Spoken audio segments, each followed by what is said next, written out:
ले लो दुआएं माँ बाप की, सर से उतरेगी गठरी पाप की। ले लो दुआएं माँ बाप की। साथियों, माता पिता का आशीर्वाद, उनकी दुआएं बहुत ही अधिक फलदायी होती हैं। कहते हैं कि माता पिता का खाली हाथ भी बहुत भरा हुआ होता है।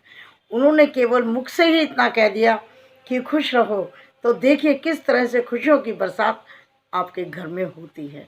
माता पिता का सदा मान करिए, उनके प्यार का सम्मान करिए और हमेशा उन्हें खुश रखने का प्रयास कीजिए।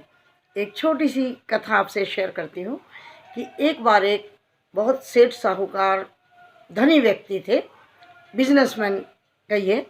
तो उनका जो बेटा था वो बीए फाइनल में पढ़ रहा था। उनकी मम्मी थी नहीं, पापा ही थे। तो उसने अपने पिता से कहा कि पिताजी, यदि मैं इस बार अपने कॉलेज में फर्स्ट आ जाऊं, अव्वल आ जाऊं, तो क्या मुझे वो बड़ी वाली गाड़ी आप ले दोगे, कार ले दोगे? पिता ने कहा, ले दूंगा। अच्छे पैसे वाले व्यक्ति थे, धनाढ्य व्यक्ति थे, कमी नहीं थी, और उनके लिए वो कार भी एक छोटी सी चीज़ थी। बच्चे ने बड़ी मेहनत की और वो रोज़ जाकर के उस गाड़ी को देख लिया करता था कि ये गाड़ी मुझे मिलेगी।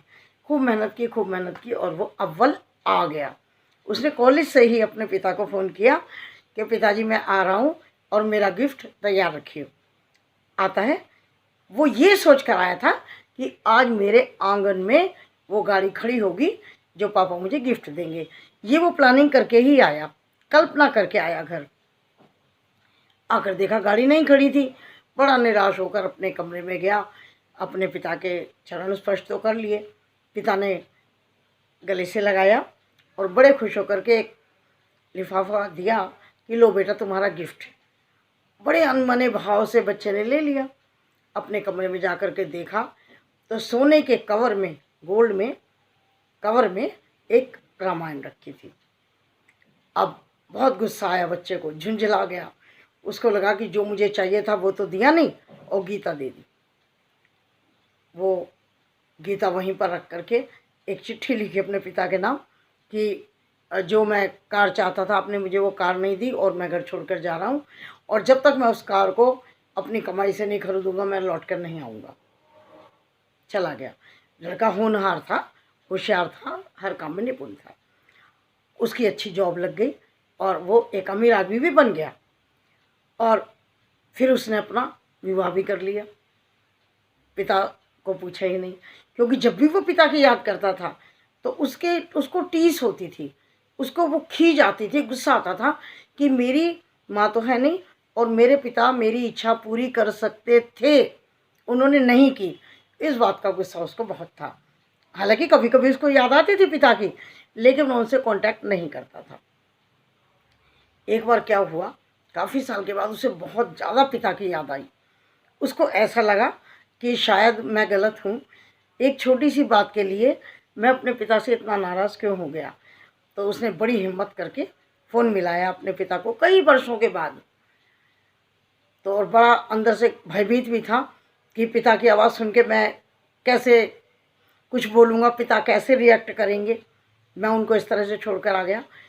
तो जैसे फ़ोन उठा, उनके पिता की जगह उनके पिता के नौकर ने फ़ोन को उठाया और बोला कि तुम्हारे पिता तो 10 दिन पहले स्वर्गवासी हो गए, क्योंकि हमारे पास कोई तुम्हारा पता नहीं था तो हम आपको पता नहीं कर पाए, लेकिन वो रोते रोते आपको याद करते करते स्वर्ग सिधार गई।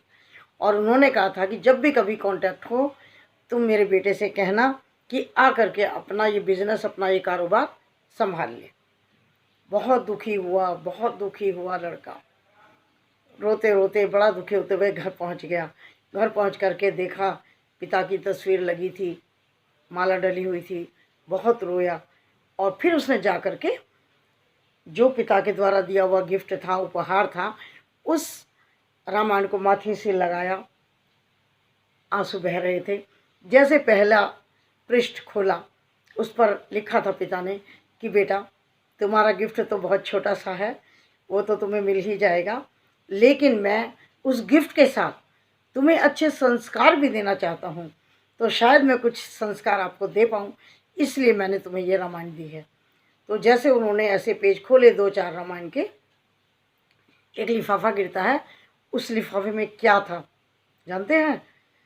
उसी गाड़ी की चाबी और भुगतान किया हुआ बिल, यानी कि पिता ने वो गाड़ी खरीद ली थी, चाबी उसमें डाल के उसको दी थी।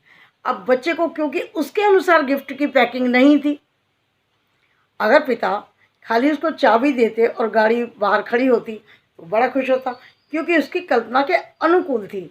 लेकिन गिफ्ट तो वही था जो वो मांग रहे थे, जो बेटा चाह रहा था वही गिफ्ट था, लेकिन उसकी पैकिंग अलग थी। तो इस गलतफहमी में उसने अपने पिता का मान नहीं किया। बाद में बहुत रोया, बहुत पछताया, लेकिन अब पछताए होत क्या जब चिड़िया चुग गई खेत। साथियों, मैं आपसे ये बात भी कहना चाहती हूँ कि हम सभी, हम का मतलब मैं भी उसमें हूँ, हम सभी जब हमारे पास वो चीज़ होती है हम उसकी उतनी कदर नहीं करते। जब माता पिता होते हैं तो हम भी शायद उनको वो सम्मान नहीं दे पाते जो हमें देना चाहिए, और जब वो चले जाते हैं तब उनकी फ़ोटो लगाकर, तस्वीर लगाकर रोज़ माला बदलते हैं, रोज़ उसको साफ़ करते हैं। उससे अच्छा है कि हम उनके जीवित रहने के समय ही उनका मान सम्मान करें, उन्हें खुश करें, ये शायद ज़्यादा अच्छा होगा, ऐसा मैं समझती हूँ। यदि आपको ये मेरी बात अच्छी लगी हो तो इस चैनल को सब्सक्राइब, लाइक और शेयर ज़रूर कीजिएगा, ठीक है? तो फिर मिलते हैं अगली वीडियो में जल्दी ही। तब तक के लिए नमस्कार, आदाब, सत श्री अकाल।